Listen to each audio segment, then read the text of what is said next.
O ayan na. BTS na mismo ang nagsabi. Life goes on. Pero alam ko naman na kapag ganitong malamig ang panahon, namimiss mo ang dati mong karelasyon. Walang duda, di ba? Alam mo yan. Gets mo ko dyan. Di ba? Lalo na ngayon na medyo malamig ang simoy ng hangin. Medyo namimiss mo ang haplos ng dating taong humahaplos sa'yo. Yes. Ay, nako. O ikaw ba, yes, friend? Ano ba ang kasalukuyan mong nararamdaman sa mga oras na ito? Naranasan mo na ba yung pilit kang ibinabalik sa nakaraan? Kahit na pilit mo na itong tinatalikuran, hala? Oo, di ba? Lalo na yung mga alaala.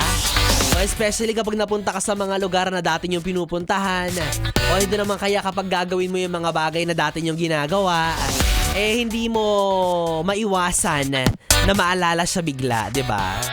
Well, hindi mo naman talaga mapipigilan yan, lalo na kapag humihila sa iyo pabalik ay ang nakaraan. Nakaraan na mahirap talagang kalimutan, di ba? Mahirap nga yan, lalo na kapag humihila din sa iyo pagbalik, ay yung tawag ng kalikasan. Hassle yan, di ba?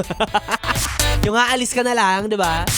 Yung lalabas ka na lang ng pintuan, bigla ka pang may hindi magandang naramdaman sa tiyan, ay hassle nga talaga yan.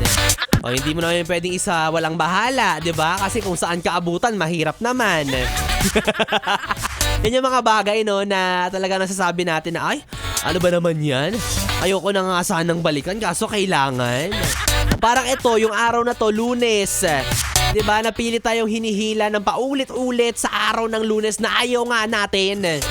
Ayaw nga namin sa araw na to, bakit babalik tayo ng balik sa Lunes? Hindi mo pwedeng Biyernes na lang palagi. O, ganun talaga sa buhay. Paalala yan sa atin na may mga bagay na hindi natin pwedeng iwasan. Diba? Ang kailangan na lang natin gawin ay sabayan. Sakyan. Ganon. Pero wag mo sasakyan yung dati mo ng karelasyon, ha? Kasi ex mo na yon. Iba na yon, mahirap na, diba? O, ikaw, yes, friend, kung ano man ang humihila sa iyo pabalik sa araw na ito, araw ng Lunes, February 9. O, nasa sa'yo naman yan. Choice mo naman kung sasama ka ba pabalik. Or siya ang hahatakin mo papunta sa kinabukasan. Yes. Diba?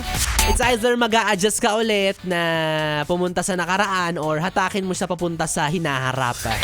O, choice mo yan. Parang ex mo. Diba? Ikaw ba? Kapag niyayakan niya ng balikan, sasama ka pa ba? Mahirap yan. Kasi nga sabi nga nila minsan you just miss the memories, not the person. Oh, sabing ganon. Ay naka, well, anyways mga yes friend. Ako na ang DJ na inyong babalik-balikan. Ang DJ na pilit hahatak sa inyong atensyon. Ang bibi niya sa radyo, ang DJ na mabilis bumayo, ang dila sa mikropono. Ako po si DJ B-Boy. B-Boy na pwede mong makatabi hanggang mamayang alas 12 para sa ating BB Time. Kaya naman dito ka lang sa istasyong No Problem. Ang 101.1, Yes FM. Solid. Oras natin, 9:42.